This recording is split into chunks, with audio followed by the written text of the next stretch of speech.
On peut ne pas savoir qui on prie, ni pourquoi on prie. Cela n'est pas une raison suffisante pour s'empêcher de prier. La rose fleurit parce qu'elle fleurit, sans pourquoi.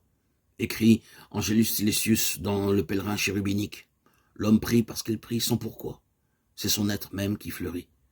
Et son parfum porté par les vents donnera sa fragrance aux hospices oubliés, où l'homme meurt et s'ennuie. Dire les choses ainsi est sans doute trop poétique. Il faudrait parler comme Teilhard de Chardin ou Sri Aurobindo, d'ondes positives qui se diffusent et améliorent le devenir du monde. Certains pourraient même quantifier, mesurer les ondes qui se dégagent de certains cerveaux en état de méditation ou de prière. Mais la qualité d'une prière, comme la qualité d'un amour, ne se mesure pas.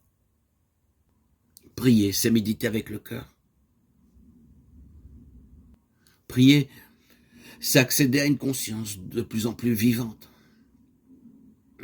qu'il nous est possible de désirer quelqu'un pour lui-même, de l'aimer dans l'exacte mesure où il nous est impossible de le consommer, de l'assimiler à soi-même, que ce soit par la sensation, l'émotion, le sentiment ou la connaissance.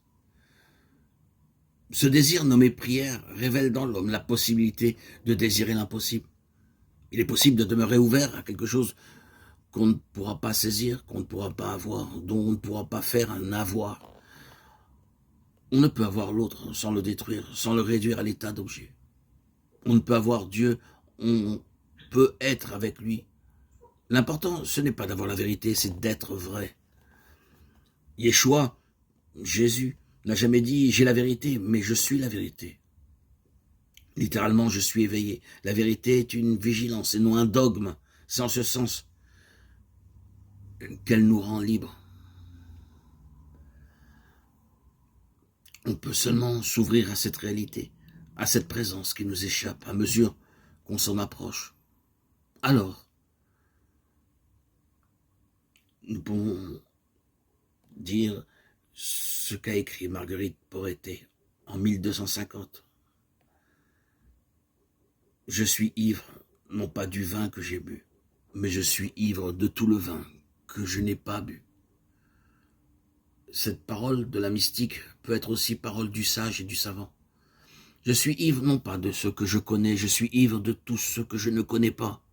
Ce que je connais est fini, ce que je ne connais pas demeure infini.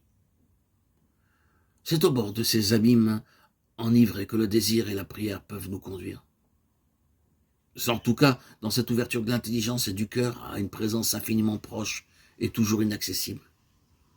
Tout autre et toute nôtre que la prière de Yeshua peut nous faire entrer.